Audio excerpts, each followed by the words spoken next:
it has been my daily prayer that there be peace there. Over on The View, Alyssa Farah, who, as you know, she's the pet Republican. She says one sane thing a week. They pat her on the head, they give her a cookie, and then they usually belittle her for the rest of the week. Here she is in January of 25 saying that if Trump gets the hostages out, she will wear a MAGA hat on the show. My point when I say I'm not going to be apocalyptic, it's not changing a tune. It's not making every single thing a 5-alarm fire. Yeah. If he does good, if he gets the Israeli hostages out, I promise I will wear a MAGA hat for one day on the show and say, thank you for doing it. Yeah. She'll knock it right off my head. But like you have to be able to cheer for wins when they happen and then call out relentlessly the wrongdoing. Now, unfortunately, she did not wear a hat. She just didn't. I guess she didn't want to be hit by Sunny Hostin because she's so pleasant. But she did say that Donald Trump deserves credit. This is yesterday.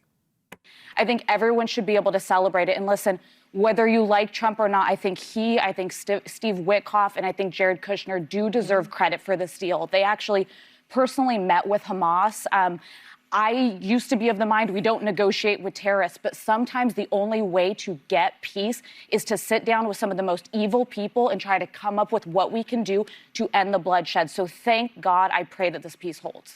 Yeah, that's right. That's right. Congratulations. It's just so interesting the way they have to so guiltily, everything has to be, I don't love Trump, and don't worry, I don't love Trump and these people. And it's like, man, you guys are doing everything wrong. Now, Sunny Hostin, you may have noticed, she was dressed as if she was going to a funeral because I think she is a Hamas supporter. She has been awful throughout this the entire time. She is one of the most racist, wackadoodle lefty people on television. But here she is saying that she's been praying for peace. I think we've said it all. It's just, as a faithful person, it has been my daily prayer that there be peace there. And I remain a faithful person that this truly is the dawn of peace in the Middle East. I truly hope that this will be a lasting peace there. And also, it's good to be able to say to people, remember the Palestinians are separate from Hamas. Yeah. Remember, they were not able to vote. They could not do anything. They had no rights in their country. So it's good that we have all been able to say, oh, okay, that's the difference. You might not realize it, but over 70% of the U.S. population has fluoride added to their water supply, and many people are starting to think more carefully about what's in the water they drink every day. If you want more control over what goes into your body, Covepure makes it easy. It's a countertop water purifier that uses a 4-stage filtration system to remove fluoride, forever chemicals, pesticides, heavy metals, and other contaminants. Its ClearWave technology is lab certified to remove up to 99% of impurities, giving you the purest water possible. The water tastes amazing and you can get it hot, cold, or warm instantly. There's no plumbing or installation required. Just fill it up, plug it in, and you're good to go. Because you're a listener of this show, you get $200 off when you go to covepure.com/Rubin. That's COVEPURE.com/Rubin.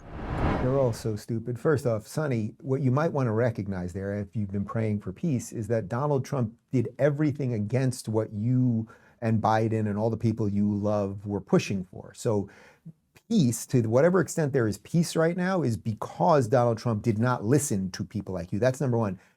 And then Whoopi, the Ozempic, she's a little less Jabba the Hutt these days. She's a little more Predator, but whatever it is, Whoopi, the Gazans did vote for Hamas in 2006. And then you know what happened when they won the election? They killed all of the opposition leaders, literally throwing them off rooftops, the Fatah guys.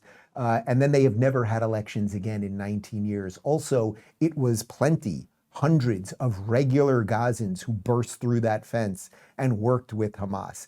There is no regular Gazan out there that's running around screaming how much they hate Hamas because Hamas would kill them. Now, it doesn't mean that every single person that lives there is evil and is a supporter, like a card-carrying supporter of Hamas, but pretending that they have nothing to do with it is just ridiculous. And it just, once again, it's like, why someone at ABC News should be watching that show and be like, well, Whoopi just said they didn't vote for it, but they did vote for it. And then you'd come back from commercial and just make a very simple correction. Whoopi would say, I've been smoking a little too much of the funny stuff and I don't know what I'm saying.